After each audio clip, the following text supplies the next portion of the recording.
Okay, here we are again. I've glassed the outside of it, the edges, and then what I've done is taken the Dremel and trimmed it down to the foam, and then any of the jagged edges I smoothed it out, because when I lay the plaster paper up there, I don't want any sharp edges. I did it to both sides, and then after that I simply got my sandpaper and then sanded it flat, and then you see the result there. Now what I'm going to do is I'm going to mix up some micro, which again is micro balloons and resin, and then I'm going to fill the pores all the way around, and then I'm going to lay a small layer of glass on the top of it to close it up, and then the basic layout board will be finished. And I'll have to remind you, it's only one layer of glass on both sides. One layer here, one layer on the other side, and on the sides. Now, if you think that's not thick, stiff enough, then instead of a 3/4 inch baseboard here, you can go to a 2 inch, a 1 inch, or a 2 inch. And the thicker it is, the stiffer it will be. Or you can use 2 plies of glass, but it's not necessary. I can take this and try to twist it. I can't. From this end to that end, from this end to that end, I cannot twist it. There's no twisting.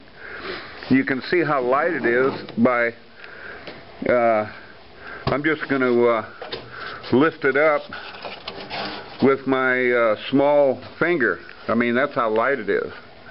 So I mean, there's no problem in weight, and like I say, when I try to twist it, it will not twist. Every piece of glass that you put on it makes it stronger anyway. Even when I put this top piece on there, it'll make it more rigid. But it's very...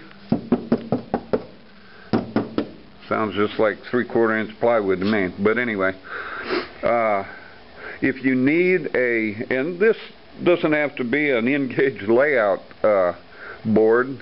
Anytime you need a board, a wall, or something for a boat or anything you're making, this is just regular old white insulation board from Home Depot. Very inexpensive. It's cheaper than 3/4 inch plywood, that's for sure. And then of course you have to throw in the price of the resin. I think I pay about $85–90 a gallon. Actually, that turns out to be a gallon and a half, $90 for my resin. It goes a long ways. And then that's a gallon and a half for $90. And then of course, the price of the glass. This is about 6-ounce glass that I'm using, and that's about it. And then for my electrical connections, I'll either lay it on top when we get to that point. I'm figuring this out as I go, so that's the way this goes. But that's about it for now.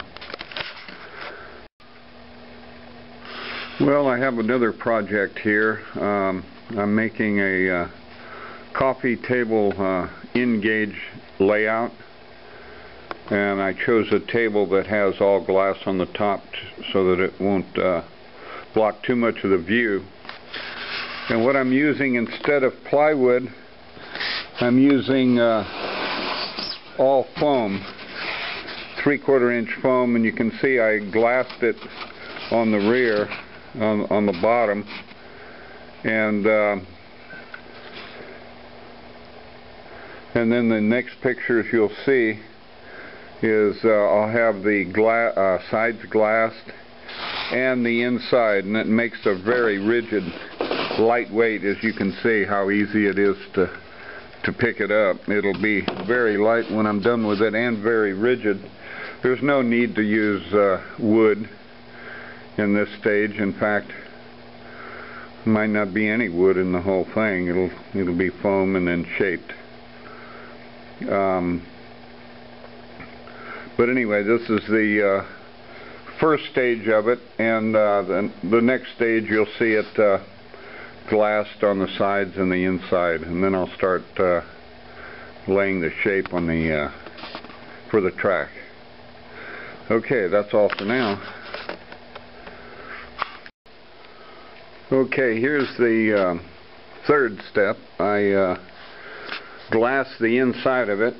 It's fresh glass. What I did was I mixed some epoxy resin with microballoons and spread it on first to fill up the pores, and then I put a one-ply glass on, and then took some plain resin with no microballoons and went ahead and squeegeed it in, and that's what you get right there. Now when it gets to trim time in about 3 hours, I'll come back and cut the excess glass off, and then tomorrow I'll glass the area of foam that you see, the sides, and that'll be a very, very rigid item, and very light.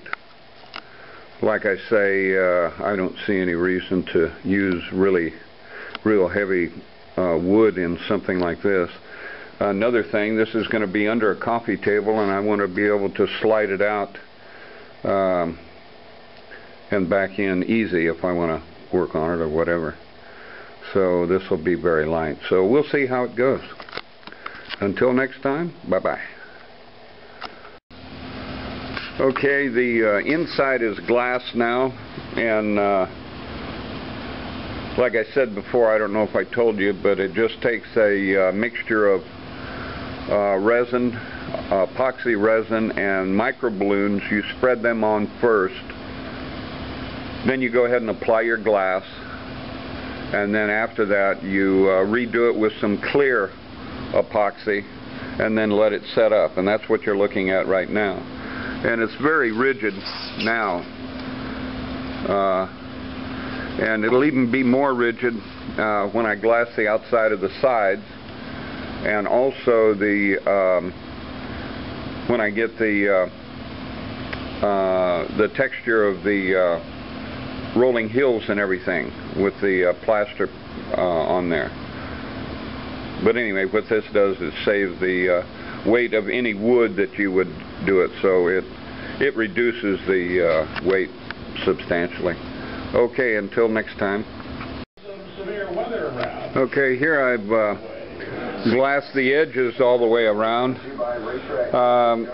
You can see probably a better idea would have been to glass the inside first and then come back and glass the bottom and the sides all at once.